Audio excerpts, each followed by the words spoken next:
Welcome to Hockey Nights in Vegas. My name is Eddie Rivkin, and I have a huge news flash just off the wire. My co-host, Sarina Taylor, the next director of hockey operations for the Las Vegas Lady Knights of the PWHL. To clarify, that is not true, but because somebody's going to be like, oh my God, did you hear? But that's my raise for this week, or my promotion for this week. Yes, you've been promoted. You know, there was the big press conference.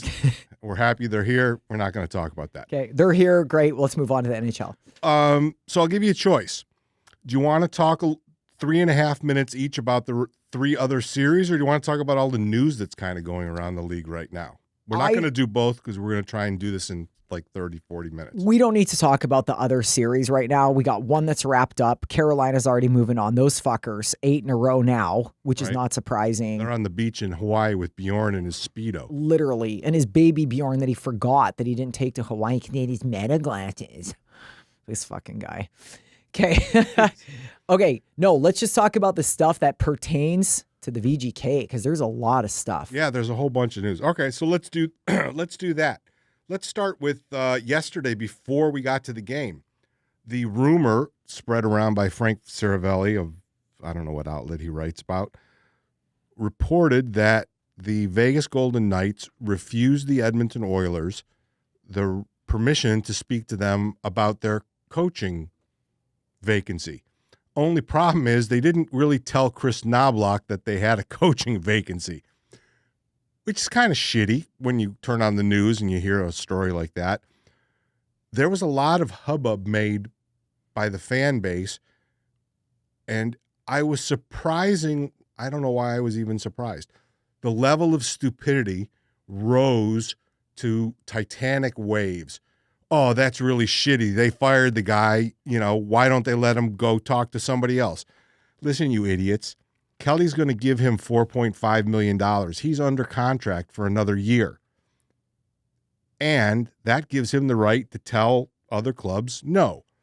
Was it childish? Was it infantile? Was it spiteful? Who gives a shit? $4.5 million. That's the only reason. Now, do I think it's a good idea that he didn't let Edmonton talk to Bruce? Yeah, I mean, I kind of do. I think that there's 30 other franchises that Kelly would prefer Bruce go to, not named the Edmonton Oilers. And then magically, Chief got fired in Toronto today. And we'll get to that because that's kind of a newsworthy thing. But do you care that Kelly said no? Do you agree that Kelly told him no? Do you give one fuck about this topic, or should I just move on? Well, no, I 100% agree with Kelly because this is a team that's in the same division as you. If let's say Bruce Cassidy goes and he accepts a job with the Oilers because he was allowed to talk to them and take a contract and whatever. He is very familiar with the recent ins and outs of the way the Vegas Golden Knights operate their team. Why would you let a coach just randomly go to another team in your division and do this? Like, that just doesn't make sense. It's different if you're in a different division, slightly, but you don't take the secrets. There's a reason that there's NDAs. You know how many jobs out there have either an NDA or a non-compete? Like, for example, if I was working as an online coach for a coach, a lot of those type of coaches have a non-compete where I cannot go work for somebody else or take on my own clients for at least 6 months after I leave because of stuff like this. It's very common. Secondly, nobody's saying Chris Knobloch got sidelined other than the social media. We don't know if the conversation was had with Chris Knobloch. Nobody knows that. So the fact that it got leaked that maybe Edmonton wanted to talk to Bruce. Well, Dave Pagnotta of the fourth period, I was actually listening to the network on the way in. I think he confirmed that Chris Knobloch was blindsided by this story. I mean, but... And he's not social media. He's as deep an insider in the game as pretty much anybody around there. So it looks like they may have, I don't know if you want to say it was intentional or unintentional. I'm sure that Edmonton didn't want it to get out, that they wanted to talk to Butch. Dude, if you were going to replace somebody in an active position at your job, would you tell them, by the way, I'm looking for your replacement? that person's going to go, I'm fucking out of here. Excuse me. Your execution is set for 5 p.m. tomorrow Literally. afternoon, right? So, yeah, I don't wear what you want to your funeral, but you know. Yeah, and also too, I saw some information that it wasn't just the only reason that they said Bruce, you cannot talk to Edmonton. There's other things involved in his contract. They need to determine what the buyout is. They need to determine a lot of things here. There's mitigation. There's how much will the Golden Knights owe if he signs for less than $4.5 million and all those other things. It just gets blown out. But let me spin it just a little bit. There's two coaches basically out there right now who are sort of front runner guys. Both have cups. Both are unemployed at the moment, Bruce and Peter Laviolette. Do you think, and this is going to test I'm formally loyal to the oil in a big way, I don't think Edmonton is a really good job for Bruce. I don't think it is at all. Not at all. After what I saw with Bruce here, I don't think so. And that's all I'm going to say about it. I don't really want to get into details about what I think about whatever, just because I don't want to say anything bad about Bruce or about the Oilers or about whatever. Well, then just take the helicopter view. Or I'll take it and you can just nod your head and wink. They need a goaltender. They have terrible defense. They have no depth. They have no trade pieces, and they have no cap space. Bruce is first and foremost a blank style coach. Defensive. He lives as a defensive coach. Yeah. He's not known for his offensive prowess. He's defend. I think Bruce would pull his hair out, what's left of his hair out, the first month he's there, because they are terrible on the back line. Your favorite defender, Evan Bouchard, Darnell Nurse at $9.25 million or whatever it is. There's nothing in the cupboards there. This is not a team that's on the ascension to make a run for a Stanley Cup. This is a team, by all accounts, that has so many problems, and a lot of it has to do with the decisions of Stan Bowman. I don't think it's a great job at all for opportunity for him. Yeah. I mean, and the FU factor, no. There's no. Bruce's next job will be with a team very on the rise or a legit contender that throws out a coach after a bad start. Sort of like how Peter DeBoer bounces into jobs mid-season. Well, if you want to slide into that, if you look at, I think Bruce, and not saying this would happen, but I think Bruce would be a better fit in Toronto than he would in Edmonton. Wow. Okay, go ahead, and I'm gonna vehemently disagree with you. Yeah, I think he would be, just because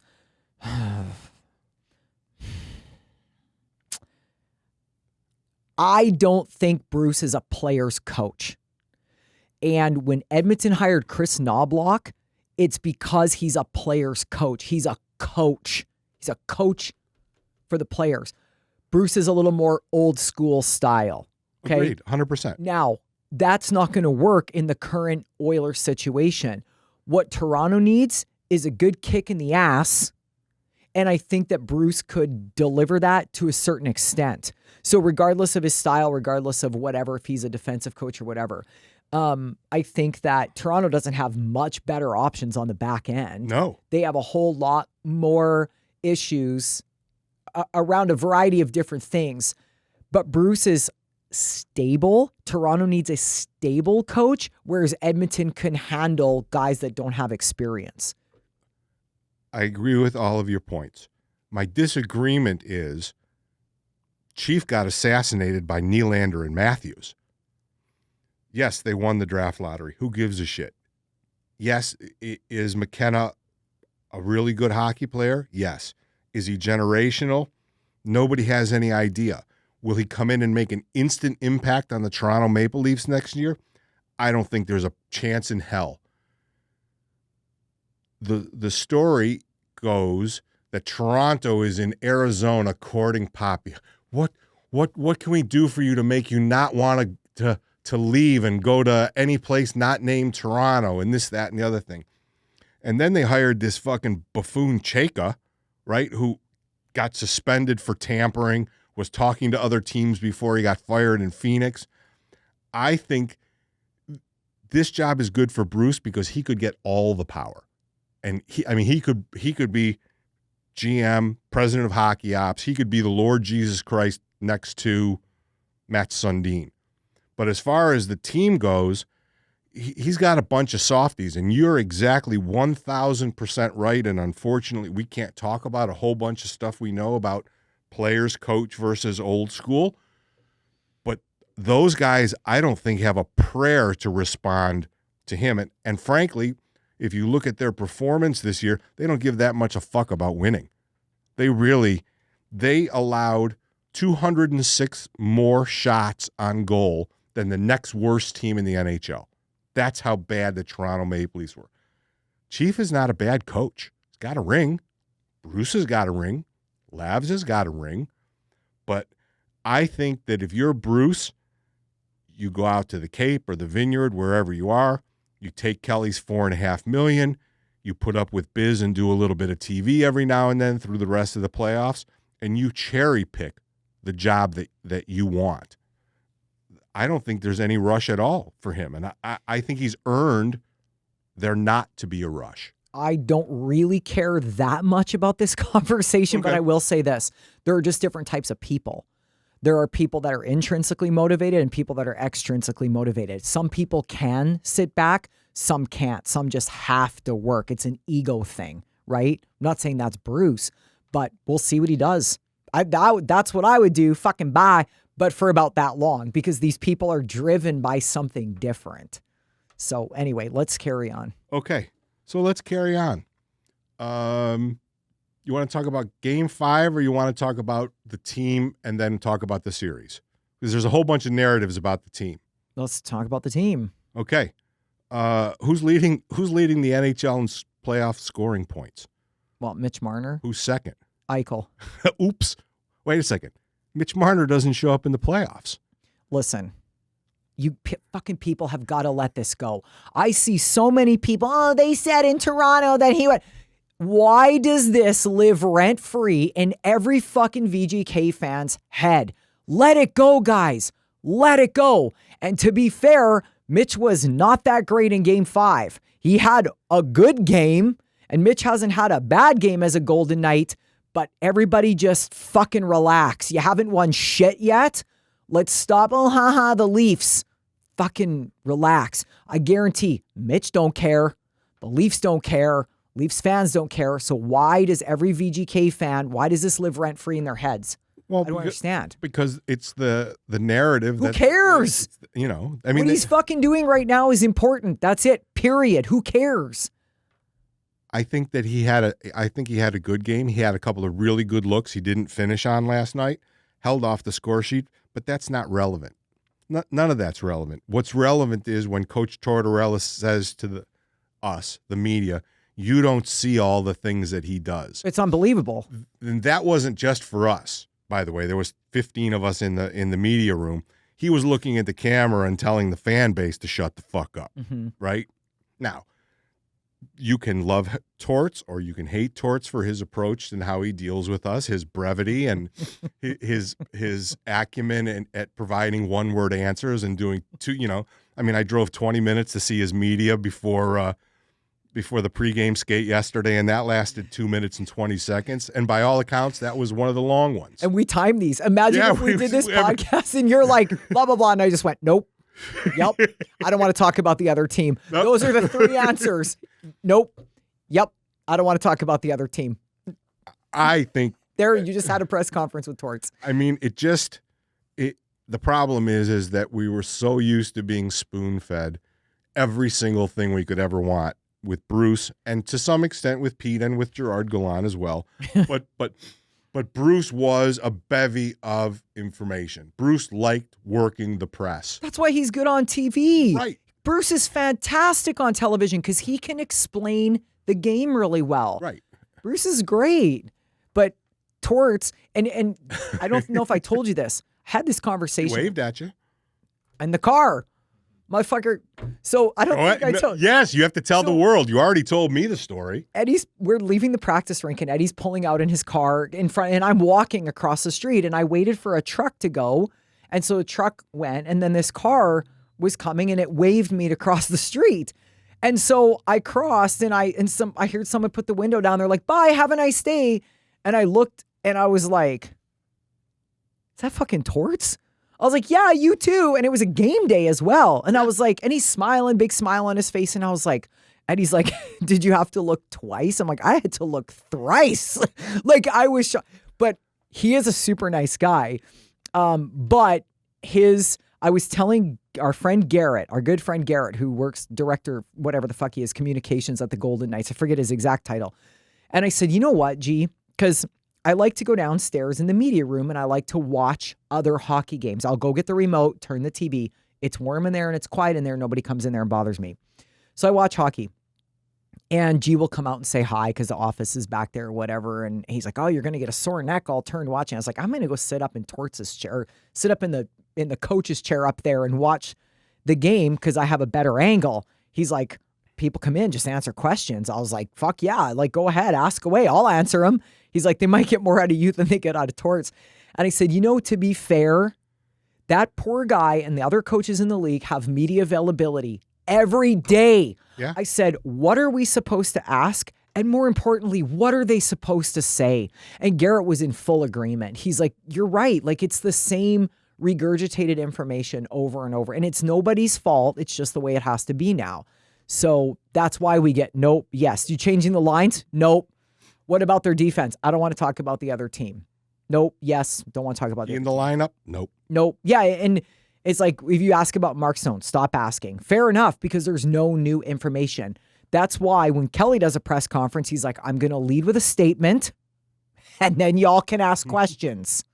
Because it's kind of like interviewing Bruce. He does kind of lead with a statement. You ask one question and he gives a bunch to talk about. So you weren't there at the game last night, but one of the gals from Channel 8 was in the post game with Torts, and apparently she didn't really do her homework about how Torts is about stuff, and she asked something in the line of, did you talk to the player?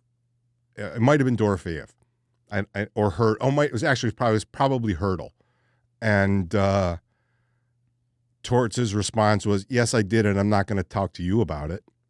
That's Tort, yeah. And I kind of looked back over my shoulder, and I'm not a proponent of hunting or anything like that, but you look like a deer that just took an arrow right in the fucking head. It's like he likes to initiate everybody. Like, this is what you're going to get from me moving forward. Right. It's just the way he is. Which brings us to the next question that Danny Webster of the Review-Journal asked him, and we're going to talk now about Brayden McNabb and the penalty. And we still don't have word from the league. Apparently, there was a hearing. We don't even know if it was in person or a phone hearing. There's literally they've gone like totally covert. Yeah, they haven't said much. I just looked. And actually, he gets a game. From Hannah Kirkell from the Hockey News just texted me and said Brayden McNabb gets a game. I'm just going to be quiet, roll back in my chair for a couple of minutes and let you, Bjorn, make sure you cut this because this one's going to be pretty epic. Whatever you think about the Brayden McNabb hit, I don't care how you slice it. The hit itself was not dirty. And if anybody thinks he got kicked out of the game, a major, and got suspended because of anything other than the sustained injury that followed, you're an idiot. I understand if you're suspending a guy based on a dirty hit. The hit itself was not dirty. He laid the shoulder into the chest. Yes, it was late. Yes, it was whatever. I heard people say charging. I heard whatever. That hit, and I said it to you right away, if Poehling bounces up and goes, there's not even a penalty on that play. He hit him, his head hit, and unfortunately for Poehling, this is not what we wanted to see, right? We don't want to see somebody injured. He had a hard time getting up. And he has a history of concussions. Right. This is not... This is not that. Right. It's not that. It's how do you suspend a guy, give him a 5-minute major, and then subsequently suspend him for a game? When all the shit we've been talking about with player safety, this is the example you're going to make? Brayden McNabb, what came out of his lips, came out of mine about 3 minutes prior. His was a much lesser extent, but you could read his lips and he said, "Are you fucking kidding me?" And that's what came out of my mouth when they were reviewing it. I'm like, reviewing what? And we watched the replay and I kept saying to you, the only thing I can think is that, is it a late hit? Because yes, the puck was, but let's be honest. He was not far removed from touching that puck. It's not like he dropped the puck, skated up ice, McNabb charged at him 5 seconds later and drilled him. It was like less than 2 seconds from him having the puck. So say what you want about the whole thing. It wasn't premeditated. It wasn't checking from behind, which we've seen these things happen. It wasn't a dirty slash. It was, I even thought the actual call of interference itself was a stretch. But I'm like, okay, he wasn't by the puck. They called it interference. That's fine. But when they're congregating and trying to figure out what they're going to do, I was like, what could they possibly be having a meeting about? We spent 10 minutes watching Montreal sit around and do this and that and tinker around the first period there. And now we're going to do this? Who's in charge of the fucking game? The refs on the ice or the people in Toronto? The Don Van Massenhoven. Give the refs, I get, again, the concept, but there was no penalty call on the play. That's exactly sort of my bone of contention. Correct. That's what's frustrating. That's why, going back to the Edmonton Anaheim goal, the ref called it a goal when he couldn't even possibly see it. Fast forward to Montreal with the glove in the net and all this kind of stuff. And it was like it happened after the play, and Buffalo challenged because one of the players said that puck was in the net. They went to a commercial, which is why there was a challenge at that time and it didn't get called right away, right? Which is fine. That's understandable. But if you're going to congregate after, the only reason the whistle went was because Poehling was hurt. Okay, fine. But then you're going to have a fucking meeting after about what you're going to give this guy? Like, are you kidding me? You know how many times Brayden McNabb's been suspended in his NHL career? 0, I'm guessing. That's a good guess. He's not a dirty player. Nobody's saying he is. No one's saying it was dirty. This is why I don't understand the things. It just makes no sense. Charlie McAvoy getting 6 games? Absolutely. He went in there like, what did you call him? Abdullah the Butcher? This is right. Yes, he went in there. That was premeditated. He got slew-footed. He turned around, stick raised, bang. Completely different than Brayden McNabb laying a clean check on a player. The check itself was clean. Otherwise, whatever. You got to be like, this is absolutely out of control. And it keeps getting worse. And it's affecting the team. And as soon as Dorofeyev scored last night in overtime, I was like, the hockey gods never lie. That's what it was. Well, the ramifications of this newly minted piece of information that we have are pretty significant. The Golden Knights have to call up another D-man. Korczak can't play as offside. Mm-hmm. And Torts was unusually gentle in describing Korczak's struggles, where he's been known to be very direct and call it out. This has an enormous effect on the series. And just so you guys know, when Sarina said that he got a game, that instantaneously, this is when we found out. So we have no idea where we're going with this subject, but I'm thinking, what's the ramification going into Anaheim tomorrow night? Your arguably number one defender is now out of the game. You watch the Silver Knights a lot more than I do. Is it Jacob Megna? Is it Lucas Cormier? The undersized guy, I don't think it's him. Here's the thing. Megna's slower. Megna's huge. Right. He's a big kid. He's a building. Lucas Cormier is a much more of like a Dylan Coughlin kind of a player. He's smaller, but he's quick and he's smart, but he does make a few mistakes. So I have absolutely no idea what they're going to do. I don't know, but I don't imagine they're going to roll with 5. Like, it just doesn't make sense. They're not going to, but they, we saw him put Razzie with, who did he move him with? Well, they rotate. Everybody played with everybody. It was Shea Theodore was double shifting, trading his partners with Ben Bobby or Hutton, and who was the other one? Coughlin. Oh, and Coughlin. So, yes, Theodore can play a lot of our minutes. Razzie can play a lot. But Theodore played 30 minutes last night. He had to. What? Right? And he had a great third period. But, the honorable mention goes to Ben Bobby or Hutton and Coughlin, who both played over 20 minutes when they're normally expected to be 9, 12, 10, 11, 12, Let me tell you something like about that fucking Ben Hutton last night.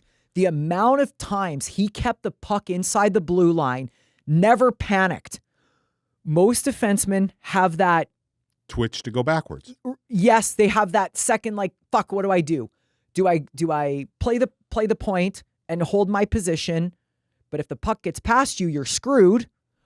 Ben Hutton, I saw him 3 times hold that puck in the blue line, not panic, regain control, and fire it back in. There was one time where he got caught out of position, but I still think he made the right play. Ben Hutton had an incredible game last night. He did everything he was supposed to do. And I think that defensively, you can't ask for anything more than what any of the defensemen did, especially down to 5 guys last night. Unbelievable. I don't want to say that this could be series turning, but there's 2 ways that it can go. The first worst way is that they struggle mightily without their best defensive defenseman. On the other hand, this is a team that internally might be really angry, and they might come out tomorrow with a vengeance to, I don't want to say honor their, but they might come out to prove a point. And it would be an interesting look because the Golden Knights they don't respond much to that. But I think in the room, they're pretty pissed. I think it's going to be the latter. I agree with you, and here's why. You have experienced guys out there. You don't get much more experience than a Shea Theodore or a Rasmus Anderson. I mean, look at Shea. He's done everything. He's won everything, right? And Razzie can do it. And those 2 are going to carry that back. And Hannafin. And, well, fucking Hannafin, stop. That guy, Hannafin has had an unbelievable playoffs. He's a silent killer. These guys are they've got experience, and what that brings on defense is composure. You can lose your fucking mind all you want up front. You cannot lose your composure on the point at all, as you know. So I agree with you. I think that is going to light a fire. Vegas is they have to have the best game of their series in Game 6. They have to. I think they're going to. And Carter Hart is going to be out of his mind like he has been the whole series. Let's be honest, he's probably the reason that they're in the situation that they're in. So speaking of that, every now and then I get angry with the other people in the media for their excessive stupidity. One of the columnists wrote a column about the Vegas Golden Knights playing with fire and finally getting burned on the penalty kill. Teams are 4 for 31 in the playoffs against. What do you mean? Playing with fire and they got burned? The Golden Knights were taking too many penalties, and their incredible penalty kill finally gave in, and it was referring to Game 4 where they gave up 2 power play goals. In the 80 fucking minutes that they got, or whatever. Okay, well, hold on. So, yeah. So just to clear things up for people who write what they see and don't know necessarily what they're saying, the Golden Knights have allowed 4 goals, power play goals, in 31 attempts in the playoffs.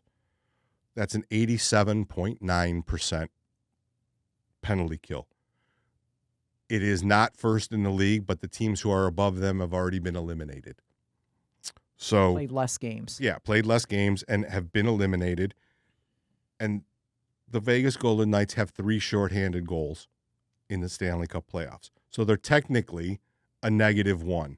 They've also killed about 18 minutes in a row of power play to start the game a couple of games ago. They killed most of a major last night before Anaheim finally broke through. So the narrative about the special teams, you should really shut the fuck up, because they are an elite penalty killing team.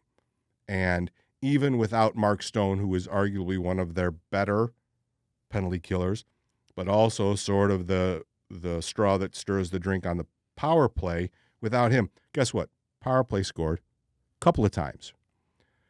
I'm irritated with people who put these false narratives out there, like the Golden Knights are playing with fire by taking too many penalties. Now, we did see an unusual phenomenon where Jack Eichel has become a thug and got penalties in like 3 or 4 games in a row. This motherfucker like quintupled his penalty minutes. Right, he went from 4 in the regular season to like didn't 10. He have 2? Yeah. I mean, like 2. When did he get the black hat and the mask and everything? He's like a mugger now. Stupid.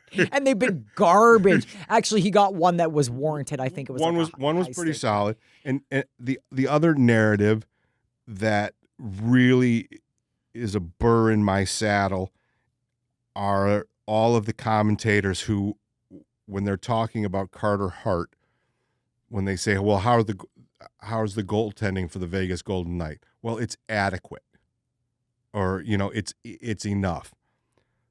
Carter Hart has a save percentage in the 6-5-11 playoff games, save percentage of .912 and a goals against of 2.49. Adequate is not the word that I would describe Carter Hart's performance in the Stanley Cup playoffs. Besides the fact that he's played 11 games in a row, plus all the games in the regular season, he's locked in. Bad goals happen. They just happen. When they lost 4-3, a couple of those goals were just the hockey gods having a chuckle. Bad bounces, double deflections, and stuff like that. But they keep wanting to put forward the narrative that the Golden Knights goaltending is just adequate. And it's fucking ridiculous. If it wasn't for Mitch Marner's 16 points and Jack Eichel's 1 goal and 14 assists, Carter Hart is the MVP and their Conn Smythe candidate. Am I wrong? He is anyway. Okay. First of all, I'm going to say this again. If you've never played the game, shut the fuck up. I understand it's some people's job, but don't criticize if you don't even know how to play yourself on a power play or a penalty kill. Secondly, the Golden Knights penalty kill, Torts has coached the shit out of it. When they went down, 8 penalty minutes they had to fight off in game 2, in the first period, whatever it was. Straight. Yeah. I mean, they were down 2 guys for a minute 53, I think it was. Torts coached that. He coached it well.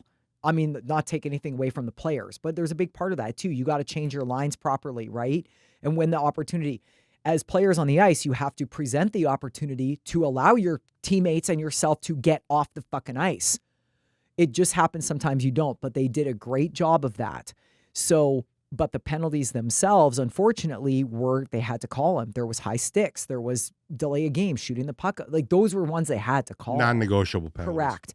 So, I don't, whatever. It's just, if you don't think Carter Hart you know nothing about the game if you don't think Carter Hart has made an impact. There were 2 games in a row where he let in 4 goals. Yeah, because there were 2-on-1s where his fucking defenseman was on the other side of the blue line and he's facing down 2 fast players from Utah on a 2-on-1. You understand a goalie has an extreme disadvantage in that position, do you not? The goals they scored were legit. They weren't garbage goals. A couple of them were that we talked about, but some of them were good goals. You can't blame Carter Hart for these goals. Give me a fucking break. Let's see. Hey, I have a question. Do you know what icing is in the NHL anymore? Nope. And I probably never will again. Just like I don't know what any infractions are. And I have absolutely no idea. And apparently the players don't know what icing is either. And you know what? I don't think the linesmen know what it is either. Nobody knows what the fuck is going on. There were 3 instances in game 5 where the players were screaming at the linesmen. We don't see that very often. Usually they just let it go and whatever, but it's getting so bad that the players are now triggered when they feel the icing should have been waved off. And it's getting dangerous. It's getting dangerous. You don't know if you should pull up, if they're going to blow the whistle or not. You don't know if you should play through. There were more than 3 occasions where it looked to me from our vantage point at the Moon that the first player in wasn't the player. The call wasn't made on the first player in. There was a couple of times where clearly Keegan Colasar beat the guy in. And not only did he beat him in, the puck was rimmed around the far side, and Keegan Colasar had not only was ahead of the defender, but had inside position. He was closer to the net. And we're just sitting there looking at each other like, I don't know what icing is, right? I certainly don't know what interference is anymore. I mean, in basketball, it's pick plays and people flopping like they just got hit by the sniper in 303. But there were some, it's disappointing. And yes, you can rag about the referees, but practically when we talk about it, it affects the game. There was a 5-minute major and 1 minor penalty on Anaheim last night. That was it. 7 minutes resulted in 1 power play goal for each team. I understand not wanting to over-officiate, but you can't let the inmates run the asylum. You can't let these muggings, Dylan Coghlan got absolutely fucking mugged. And when Danny asked Torts about the McNabb hit, his response is, don't even ask me about that. Did you see the hit on Coghlan? Now, you have to watch the game to see the hit on Coghlan to get the reference, but the point is they were incredibly similar. One was called a major and changed the flow of the game, a 5-minute power play, the eventual lead for Anaheim, and one didn't get called. At all. At all. Zip, zero, nada. Not reviewed, not anything. Just a straight-up mugging. That's very unusual for a Wes McCauley game. He's about as fair and straight up a guy as far as officials go as anybody in the league. He's the last of the old school guys that we remember, right? He's the best communicator with the players. He tells them that's enough, and they know when he says that's enough, if you swing one more time, you're going to go. The players know exactly where they are in the game and what they can get away with on a night-to-night, period-to-period, play-to-play basis when he referees a game. That's my impression of watching Wes McCauley work. Last night, they could have just left their whistles in the fucking referee's room. They did. I mean, it was. I don't know how to verbalize the shock and surprise and the disappointment of how poorly that game was officiated, up and down, all 4 of them. Like I said, the hockey gods never lie. Number 2, I was listening to Gary and Dan on the radio during that time, and the 2 of them were actually pretty subjective about the whole thing. And they said something very similar. They said, when Wes McCauley officiates a game, it's usually pretty fair and it usually gets balanced out. Right. He's a game manager. Yes.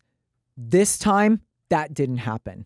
And Gary straight up said, and I agree 100% with him, he goes, this is probably the worst officiated game I have seen all playoffs. I agree, 100%. You can't, and I think the Coghlan thing, because it was so close to the end of the game, was there like 3 minutes left or something? That's the only reason they didn't call it, because it was late in the game. It doesn't make sense to me. But again, this is just, you want to talk about player safety, you're going to give Braden McNabb 5 in a game and a suspension. But who hit Coghlan again? 45. Bennett Seneca. Oh, well, he's an up-and-coming superstar in the league. How dare, we're not going to punish Anaheim now, because if Anaheim loses this game, it's our fault now, because it's 3 minutes left. It's getting worse. Every time we have this podcast, we can come up with a situation that somebody got screwed by the officiating, and that's ridiculous. They have to change it. They have to find a way, whether it's having a fifth, a referee up top who can clean up back stuff that they miss. This takes away the purity of the game. Everyone agrees. Yeah. And you know me well enough. I'm not usually in the majority when it comes to opinions and things like that. I don't really have anything else. You want to play rapid fire or you just want to quit? You know what? Let's call it. We'll save rapid fire, but we got to win this fucker. We got to wrap this shit up and move on. Yeah, I'm not jazzed about coming back Saturday afternoon at 2 p.m. for Game 7. I know how much you enjoy 2 o'clock in the afternoon starts. That makes you very happy. I know that part of it. My saying is always, I love a matinee. I tell everybody, I love a matinee. Loves me a matinee. Not if it means we have to go to Game 7. Because if we win in 6, eureka. If we were down, we'd be begging for a matinee. We are not. So let's wrap this shit up. Let's do it right. The hockey gods will make it right. I would think they haven't done a good job the past couple of years, but here the fuck we are. So let's get it done. All right, that's it. We're done. Thanks to Bjorn here at OUTBOX Media, super producer who makes this podcast look about as good as I can possibly look on camera. Except when he's in Hawaii taking a vacation and leaving us to go to NBC instead. Same level, though. Yeah, same level. That's right. You got it. This guy. Maybe we'll post a picture of Bjorn in his Speedo and get some revenge. Literally. Actually, you know what we need to get, Bjorn, before we wrap this up? So Eddie had his piece of paper, and he said, Eddie always makes notes before the game. So we had to wait for Bjorn to wrap up with his last client. Eddie goes, you missed a show. And I was like, what are you talking about? Thinking he's talking about overtime. Oh, I have another story about that before we go. So apparently this got away from Eddie like this in the parking lot. So we need to get the security cameras catching Eddie chasing said paper around the parking lot in what, 90, 95 degree heat and probably fucking Crocs. Yeah. And his cocaine and hooker's hat. Yeah. Question before we go. I want to know if one person on this planet, the first Dorofeyev goal, did anybody raise your hand if you actually saw that puck go in the net? I didn't see it go in the net. No, it got lodged behind the center bar. It was bar. Right. It was bar in. But Right. So here, you know who saw it? Wes. well, yeah, because he was right there. So funny story. So our friend of the podcast, John Buchagras, was here doing the game for ESPN. So he was like, I talked to him at the first intermission, and he's like, when Dorf and all of the panic as a play-by-play announcer came back to me. He goes, when Dorofeyev scored that goal, he goes, I didn't actually see it go in the net. And he's like, nobody saw the puck. And he goes, I saw the official call it a goal. So he goes, I just yelled, scores! He goes, I had no idea if the puck actually went in the net or not. But the last thing you want to do as a play-by-play announcer is miss that call. So he's like, I made the quick decision. If I'm wrong, I'm wrong, but I'd rather not miss the call. And the panic I felt in my chest, I was like, yes, yes, yes.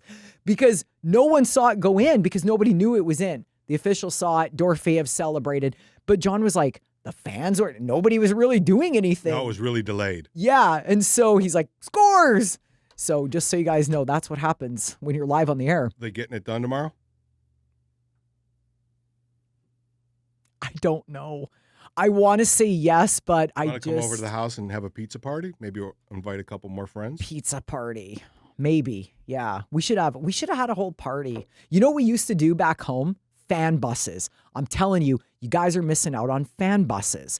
When we play in the playoffs, teams go, let's say it's a 4, 5, 6 hour road trip. Fucking fan buses. You get a bunch of charter buses, you sell tickets, $50, $60. Gets you your ride, gets you whatever. People are gooned by the time they get there. Fan buses. If we took fan buses to Anaheim, that's what we should have organized. If there was a Saturday, I'm telling you guys, fan buses, you're missing out. Junior hockey fan buses are where it's at. That's a wrap for this episode. We don't know when we're going to be back because we don't know what the schedule is beyond knowing that if there is a Game 7, it's 2 o'clock on Saturday afternoon. The what? Come after. Come after. Fucking two. Yeah, because we're going to want to come here on a Saturday at 6 o'clock because you're going to want to be here. Fuck that, dude. We're celebrating if we win. I might have a Diet Coke. Ooh, holy mackerel. Pazuki? Maybe Saturday.